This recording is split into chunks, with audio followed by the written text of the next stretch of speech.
দীর্ঘ 17.5 বছরের ফ্যাসিবাদী শাসনের জাতাকলে পৃষ্ঠ এই জাতিকে আল্লাহ তাআলা আমাদের ছাত্র শ্রমিক যুব জনতার আন্দোলনের মধ্য দিয়ে মাত্র 2টি বছর আগে আমাদেরকে মুক্তি দিয়েছিলেন।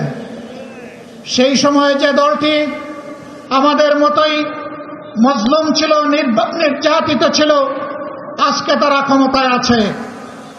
তারা তখন প্রত্যেকটি হত্যাকাণ্ডের বিচার দাবি করে।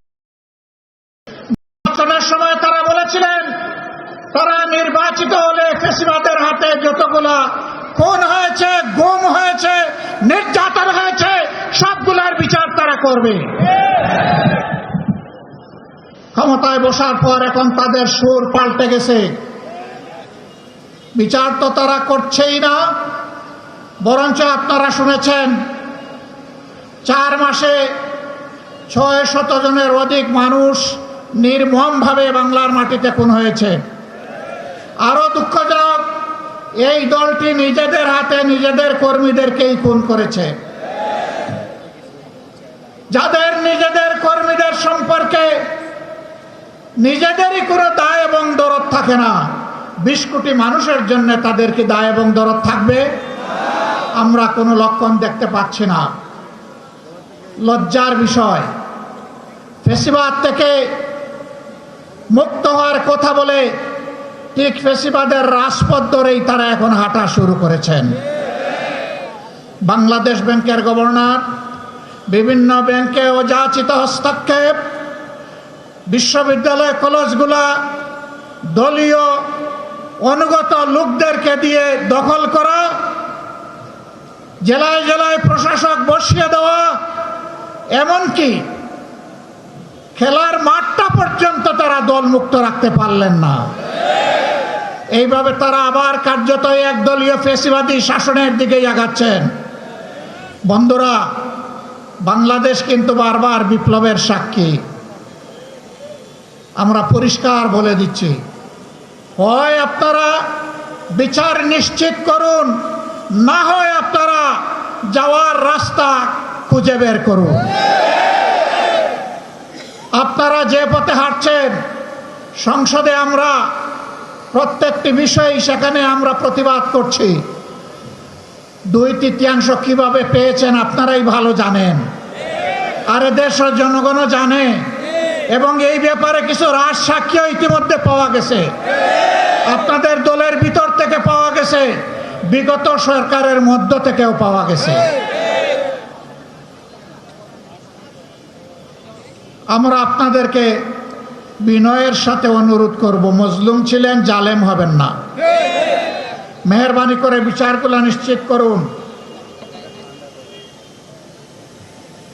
শুধু ফ্যাসিবাদের হাতে কেন, এই রাস্তায় আমাদের কলিজার টুকরা বিপ্লবের প্রতীক শরীফ ওসমান হাদিকে হত্যা করা হয়েছে।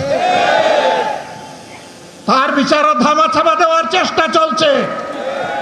এখন পর্যন্ত চার্জশিটটি দেওয়া হয় না। কাকে খুশি করার জন্য, কোন সত্যকে আড়াল করার জন্য এটা করা হচ্ছে, জনগণ জানতে চায়। এই 21 তারিখ, মাত্র 2 দিন আগে গাইবান্ধা ইতিমধ্যেই বলা হয়েছে ছাত্র শিবিরের একজন তরুণ নেতাকে গলাকটে স্পষ্ট দিবালুকে সেই ফ্যাসিবাদী কায়দায় হত্যা করা হয়েছে। হ্যাঁ, হত্যা করে মানুষকে দুনিয়া থেকে বিদায় দেওয়া যাবে, কিন্তু কোনো আদর্শকে খুন করা যাবে না।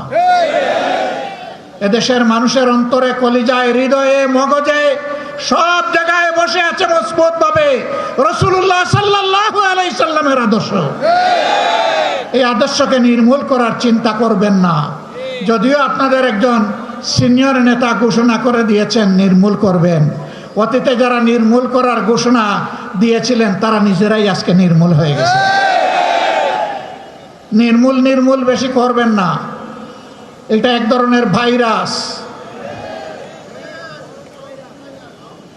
এই ফ্যাসিবাদের ভাইরাস, চাঁদাবাজির ভাইরাস, দুর্নীতির ভাইরাস, দলীয় শাসনের ভাইরাস, এই সকল ভাইরাস মুক্ত করার জন্য আরেকটি একটি বিপ্লব অনিবার্য হয়ে উঠেছে। সেই বিপ্লবের জন্য আপনারা কি প্রস্তুত?